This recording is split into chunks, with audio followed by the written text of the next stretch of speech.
Over 200 experts have shared their secrets to a successful business. Join me, Rose Davidson, as I discover how these experts took their businesses to the next level.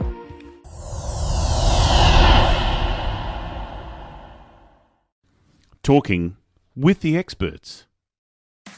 Welcome to Talking with the Experts. Talking about all things business by business owners for business owners.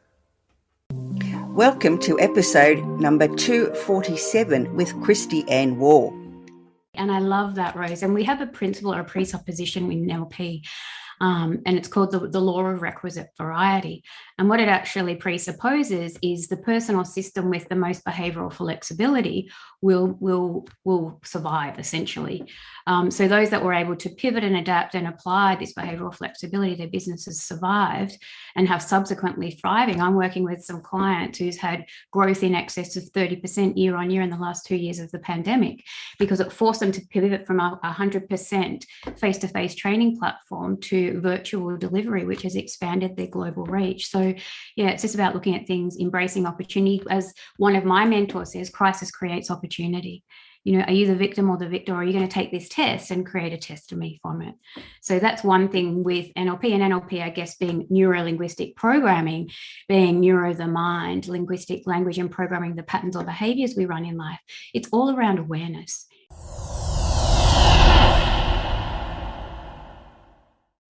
Talking with the experts.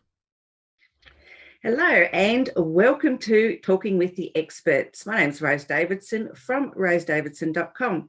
Talking with the Experts is about all things business by business owners for business owners, and you can find it on all good podcasting streaming platforms and on YouTube. And today it's my very great pleasure to introduce you to Kristy-Ann Waugh. And Kristy-Ann is passionate about growth and development and has been coined an education junkie and alumni of the University of Life. She has a multidisciplinary business background spanning over 20 years, and she doesn't look that old, trust me, in both public and private enterprise. Kristy-Ann has worked across several industries, including government, defence, finance, recruitment, consulting, training, education, utilities, domestically and internationally. She holds a diploma of business, is a student of positive psychology, a recognised credentialed advanced practitioner of coaching, a certified trainer, consultant, and master coach of NLP, certified master practitioner of timeline therapy. Oh, that's one of my favourite therapies. I like that. Mm-hmm. Certified master hypnotherapist. Oh, clinical. And is an international speaker and an Amazon #1 best-selling author. Welcome, Kristy-Ann. Thank you so much for joining me all the way from Perth. Thank you, Rose. It's an absolute delight to be with you here today. Yes, we have never actually met, I don't think. I mean, we have, at boot camp. At Speakers we do have a number of common threads, common touch points. We do, yes. Yeah. Australia's such a small place sometimes, isn't it? It is, even though you're there in Tassie and I'm here in WA. Yeah, no, it's amazing. Anyway, so tell me a little bit more about why you are an education junkie. Oh, I just have such a yearn to learn. In all my profiles, learner comes up. In the Gallup strengths, it's number 2, to achiever being number 1. In the VIA strengths, it's number 1. I just believe, you're always learning, you're always evolving. You're either green and growing or ripe and rotting. So I choose green and growing. But the more I learn, the more I realize I have more to learn, or how much I don't know. So, and the more I know, the more wisdom and insight that I have to impart to others. Yes, I know you are an absolute delight. I know you're so softly spoken, and the times that we've had some interactions, and you're so smart. I just don't know. Oh, thank you, Rose. You're so kind. So how do you use your NLP and timeline therapy and hypnosis in your business? Yep. So after a 20-year collective career in the Royal Australian Navy and the corporate workforce, I transitioned full-time into my own coaching and therapy practice. I decided to take all of the knowledge, skills, coupled with my lived experience, the knowledge, skills, etc., that you touched on earlier and to found my own coaching and therapy practice. I founded it in July 2018 and transitioned full-time in February 2019. Now, my new alignment, my passion to purpose, I guess, was born out of a series of life-defining moments. At 20 years old, I received a prognosis of 24 hours to live, which I survived, 3 hospitals and 7 months of treatment and rehabilitation. Later, I returned to work in a different capacity.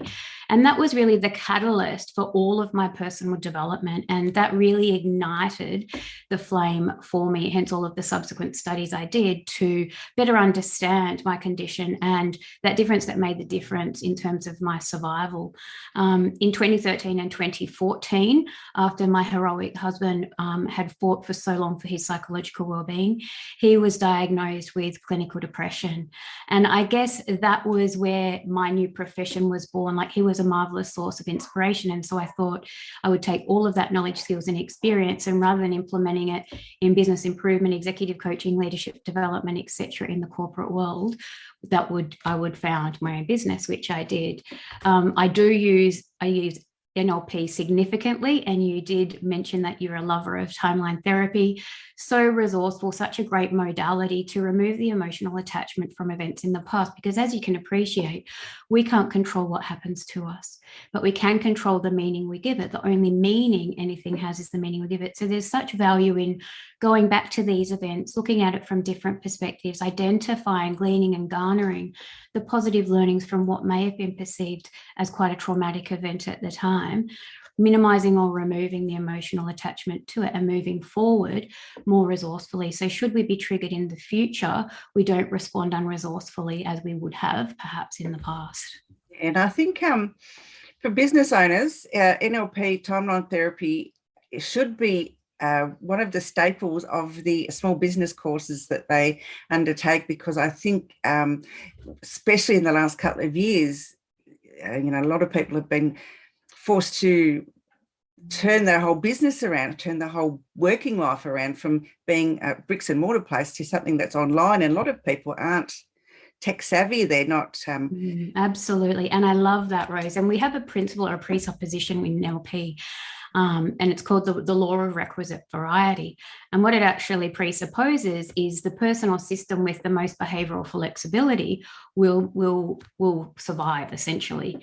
So those that were able to pivot and adapt and apply this behavioral flexibility, their businesses survived and have subsequently thriving. I'm working with some clients who's had growth in excess of 30% year on year in the last 2 years of the pandemic, because it forced them to pivot from a 100% face-to-face training platform to virtual delivery, which has expanded their global reach. So yeah, it's just about looking at things, embracing opportunity. As one of my mentors says, crisis creates opportunity.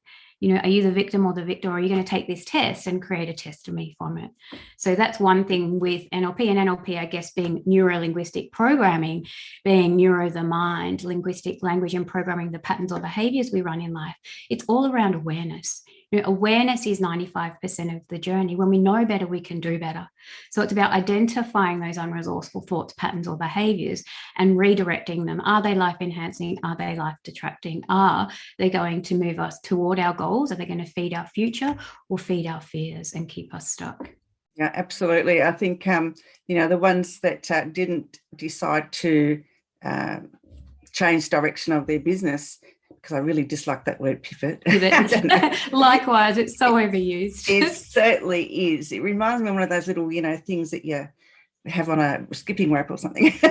Let's just say, we readjusted our sails, or it's that 1 millimeter shift. That's it. Yeah. Well, no, I've got to come up with a different word. But anyway, yeah, the ones that couldn't, because they couldn't see the wood for the trees, basically. And sometimes I think, and I don't mean to be cruel, but sometimes I think people are a little bit lazy with it. They won't look outside the box or outside the square, and they just want to stay cloistered in this little comfort zone thing, and they won't crawl their way out to see what's down the road. And it's unfortunate that people have become like that, and being online too. I mean, in the last 2 years, Zoom as people didn't use it very often, and now it's like an everyday thing for everybody, because they've had no other way to communicate with friends, family, work colleagues, or whatever. So I think the pandemic has brought the world closer in some ways and then split them apart in others. But, the virtual world now is just an amazing place. I love it. That's why how the podcast was born. I could see people as business owners were very challenged with, finding ideas to change their businesses around. And, with my, great heart and all that sort of thing, I thought, well, I just can't let this happen. It's not right. And I want to acknowledge, validate, and celebrate you on that. This podcast has been a brilliant initiative, and it's a great vehicle to connect. And if I can backtrack a slight bit, I really love your sentiments that people can't see the forest for the trees. We're so bogged down in detail. You talk about the comfort zone, complacency kills. It's outside the comfort zone that magic happens. And what I've really noticed with a lot of my clients is that rigidity, that resistance to change. But more than that, are people, do they have a fixed mindset or a growth mindset? Are we fixed in our ways, set in our ways, have a resistance to change, which is the majority of the population, by the way, or those that are willing to embrace the uncertainty? Because on the other side of uncertainty is opportunity. Absolutely, on the other side of opportunity is growth. And you're the epitome of that. You're an example of that through founding this podcast, for example. Oh, thank you so much. That's lovely. I'm all blushy now. No. Well, if not for you, we wouldn't be having this conversation. Absolutely not. No. So I know you're a very optimistic person, Kristy-Ann. So, and you love helping people to transform from what they were into what you can see they can be, which is, a wonderful thing to be able to help people with. So tell me how you help your clients do that. So I have an innate belief that my clients have all the resources they need to succeed. They've just mislaid them. So I think of myself as an age-old sage, as a guide. So essentially I'm there to reconnect them to those mislaid resources. I really support and enable my clients to let go of those limiting beliefs, those limitations, to release the unresolved negative emotion, to overcome the fears, the phobias, the trauma, the emotional attachment to events in the past. That in and of itself creates a whole heap of space for them to start manifesting and attracting and creating a life they love, as opposed to being stooped and steeped into the trauma of the past. It's difficult when you come up against people that are so rigid in their thinking and, as I said, they can't see the wood for the trees because they just don't see opportunity. They just see barriers. Yeah. It's about people, harnessing and taking back their personal power to realizing their infinite potential. And the way I do that, essentially a coaching framework that I use, if you think metaphorically speaking of the Harbour Bridge, one pylon. So I would elicit where they are. I call it the present state. What's their current pain point, problem, goal, or objective? And then their desired state. What do they want instead? Then I ask a series of questions through elegant questioning. I identify the interferences, the roadway. What is that unresourceful thought, pattern, behavior? Is it self-sabotage, imposter syndrome, self-doubt, nail biting? Is it, fluctuating weight, whatever that is? And we all know that the resulting behavior is not the problem. It's the thought that created the problem in the first place. So it's a matter of really digging deep and identifying, getting beyond that surface problem, which is the thing that's not taboo to speak about, and identifying what's really going on and removing that root cause, that emotional attachment, and providing them then with this. So using interventions to close that gap, to move them from where they are to where they want to be, remove all the interferences, and then to provide them with the superstructure, strategies and resources for sustainable change. Because I'm about creating transformational change, but for it to be sustainable. And I guess that's the flaw with like psychology or psychotherapy or some counseling and other modalities, and not to suggest they're any better or worse, but I find like a PT, for example, the presenting problem is that someone's overweight. The desired state is they want to lose 20 kilos per se, just say for argument's sake. So you get a nutrition plan, you get a gym routine, you lose the weight, and then someone or something may trigger that client outside of them, and so they revert back to the comfort eating because they have not yet been given or provided or the accountability for that sustainable change. So that's where I really hold my clients accountable and support and enable that long-term transformation. I can imagine you'd be a really not assertive, with a big enough why. A lot of my clients know what they want. They just don't know how to get there. No, and that's where the majority of the human race, I think. Yeah. I think we've all grown up like that, and we're trying to foster better citizens in the future, I hope. So absolutely, humans being better humans. That's it, absolutely. So Kristy-Ann, please tell me about your books or book. Oh wow! So I had, in light of the pandemic, I did not hit all of my goals, even though I am a coach. I did have to embrace that behavioral flexibility and re-navigate alternative paths. I kind of consider an obstacle as a detour in the right direction. I never anticipated or entertained the idea of being a public author, particularly last year. I didn't anticipate I was at that point in my career. I found myself in 5 months of hotel lockdown in Sydney, which obviously some of my goals and objectives were impacted significantly. I was approached by a publishing house in India to co-author a book last May, and I was actually quite traumatized, mortified. I experienced a whole milkshake of emotions came up when this opportunity was presented to me, because I knew that it would evoke a lot of emotion from past events, from those life-defining moments I touched on earlier in the conversation, my prognoses, my husband, other bits and pieces.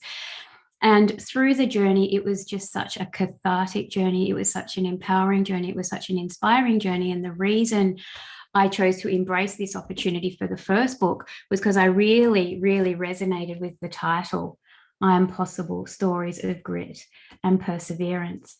And I really believed that if I could take my lived experience, something that I had so much pain, shame, grief, guilt, hurt, loss, sacrifice attached to, and tell it in an inspiring, empowering way, that my story could be the very key to unlock someone else's prison. Absolutely, yeah. I feel it's not our stories that define us, but how we share them that do. And it wasn't until the first time that I shared my story openly and transparently and embraced my vulnerability back in 2018 that I really realized the gravitas and the power of story. And in fact, it amplified the volume of clients I had, because people resonated with that. And they could see the congruence and the authenticity in my vision, in my mission, my connection to why I do what I do. Because I've had that transformational change myself. I've got the knowledge, skills, but I've got that lived experience. And I guess that's one of my unicorns, is that not only can I sympathize, but I can deeply, deeply empathize with a number of my clients on a number of levels. So that was book one. So I'm Possible, Stories of Grit and Perseverance was launched on the 13th of August and went to #1 Amazon bestseller on the 15th of August. So that was very exciting. I became a #1 Amazon co-author, and then I had my opportunity to co-author in my second international book last year. I was approached by Global Influencers Publishing House out of Singapore to contribute to a book called My Voice, Stories of Self-Discovery and Resilience, which I can't share a copy because I'm still waiting on them, because it was only released on the 23rd of December. We had our book launch. It is available on Amazon, but similarly, really, really connected with the title of the book and the nature of the other co-authors that I knew that it would bring together. My co-author cohort, I feel it's such a gift to inspire through story.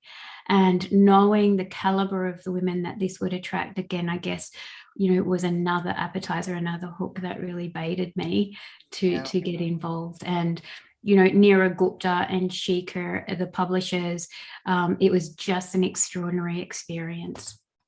Yeah, I'm looking forward to doing my book this year. I think, what you said is my story could save someone's life. So, yeah. And it's a privilege. It gives me so much meaning and fulfillment to know that I've transformed a life, one conversation at a time, one training at a time, one presentation at a time. One podcast at a time. And if it be one life, my job is done, and I've done that. Yeah. The gratitude I've received from clients, from families, from their friends, or how humbling it is when someone turns to you in their most vulnerable moment and kind of say, if not for you, I wouldn't be here. That you gave me hope, that you believed in me, that you saw that infinite potential. Yeah. I remember when I did boot camp, and you told me I was going to be interviewed by Ellen DeGeneres. I thought that was hilarious. But we've all got to aspire to something. You know, shoot for the moon, and even if you miss, you land amongst the stars. And I don't believe in coincidence, Rose. And you may not be being interviewed by Ellen DeGeneres yet. However, look at the number of people who are privileged to be being interviewed by you. Yeah, I'm very lucky. Some of the people that I have interviewed have actually remained friends, and I invited them back for a second go this year. And I think out of the 45 invitations I sent out, I think I've got about 40 of them back. So I'm so happy about that. That's amazing. Well, repeat business and referrals is some of the best feedback you can get. So congratulations. Absolutely. So Kristy-Ann, where can people find you if they want to work with you? And so obviously you do stuff online, don't you? I do. So I do group coaching online and obviously my one-on-one coaching. So one-on-one, small groups of one to many. So you'll find me on LinkedIn. You can contact me via email. I'm affiliated with a number of other networks, Speakers Institute, Speakers Tribe, but LinkedIn would probably be the most effective place to find me. Alternatively, I do have a Facebook account also. Sometimes. Oh, and have you got any last words of wisdom, Kristy-Ann, that you'd like to share with our audience today? Oh, wow. Words of wisdom. Where do I start? I am a lifelong learner, Rose. I could sprout a number of self-help books, self-development books, quotes and the like. You know, I guess for me, one is you're either green and growing and ripe or rotting. But one of the most profound things I think that changes lives is change your thinking, change your life. You know, we can't control what happens to us, but we can control how we respond. You know, life is 10% what happens to us and 90% of how we respond. You know, are we going to choose the more resourceful option, the more life-enhancing option, or are we going to live below the line? So, yeah, I think, you know, life is happening for us, not to us, is another pearl of wisdom that I'd like to leave you with. Yes, it is. It is a very good friend shared that with me once, and I didn't get the idea of it. I had to actually Google to see what it meant, and and she was quite correct in saying that. Just because something bad happens to you, it's a learning opportunity for better growth. So yeah, I look at it that, you know, everything is a gift. There's always a learning, an insight, a reflection to be had. Absolutely. Well, Kristy-Ann, thank you so much for joining me today. It's been an absolute pleasure to speak with you and to get to know you a little bit better. Absolutely. I look forward to connecting in the future, Rose. Thank you. Thanks, Kristy-Ann. Bye-bye for now. Bye-bye.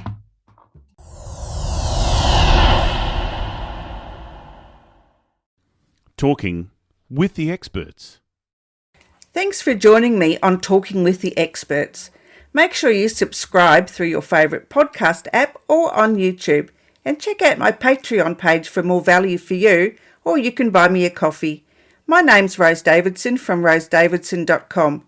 I look forward to your company next time when I'm talking with the experts.